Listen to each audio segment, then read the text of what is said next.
Hi guys, namaste. I hope things are good with you. For those who are new to my channel, my name is Prakash and I share my knowledge in Vedic astrology, which I've acquired for the past 14-15 years now. I do provide audio-based consultations if you're interested. It's in the description section. Now let's get right into it now. Let's talk about Rahu and then the 8th, and then let's see what are the effect when these two comes together. Rahu is selfless, devious, cheat, opportunistic, adharma.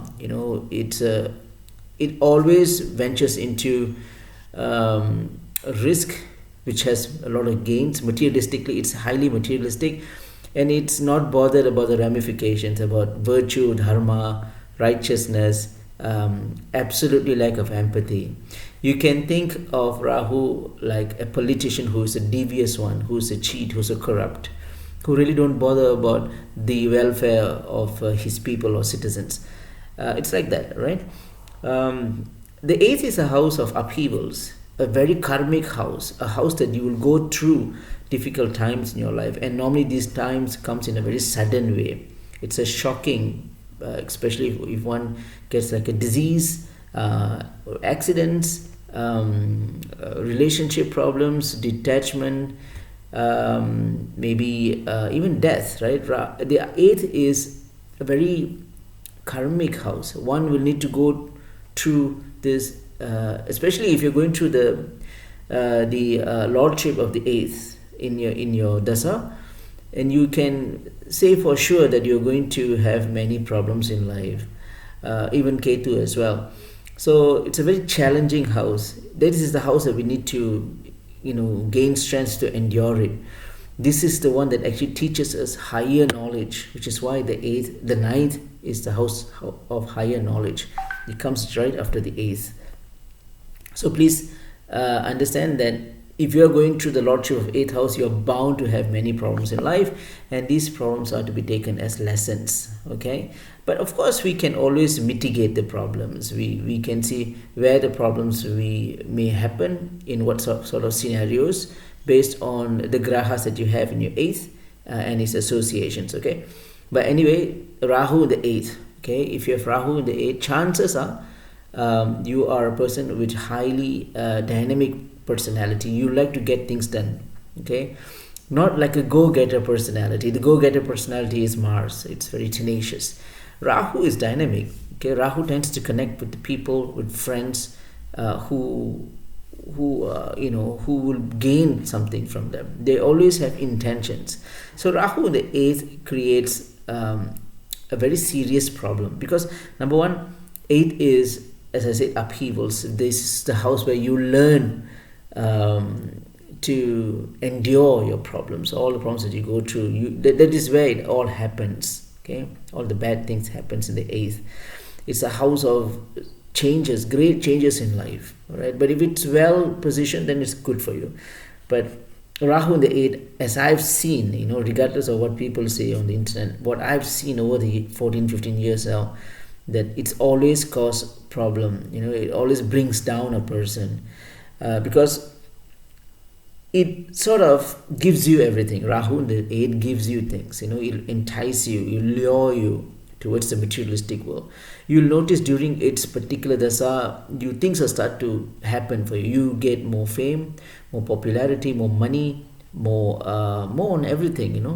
Health, everything seems to be improving during this time. So, but it may be interesting, it may be fun, maybe it's an enjoyable time. It's a time of great connection with people, right?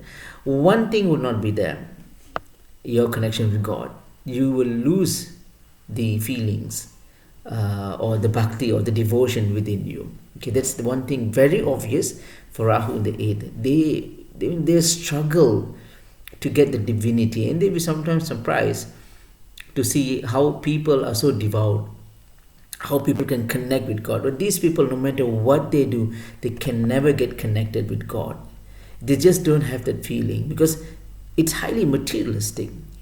God is something which is against materialism, right? It is beyond our sensories.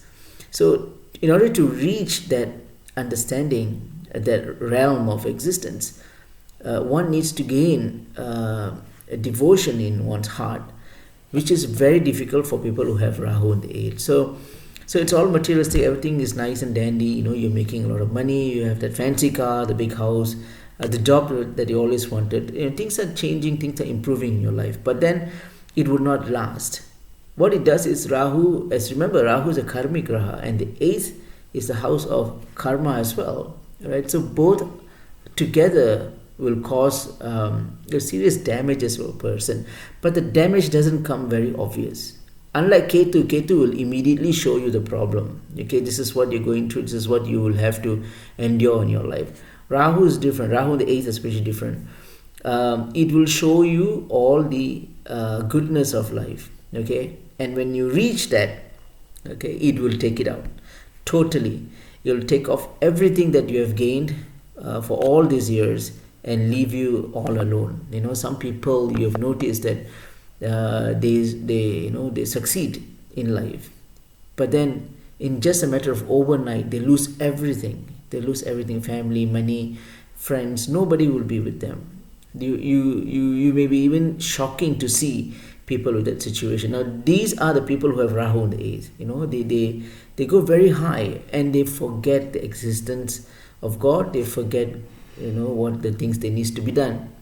For them is simple. If I want something by hook or crook, I need to get it done. That's it. I don't have to think about dharma or what's going to happen to me on the next birth or anything like that. Lack of empathy. So things will happen, but eventually they will push them down. Okay, so it's not a good position to have Rahu in the 8th.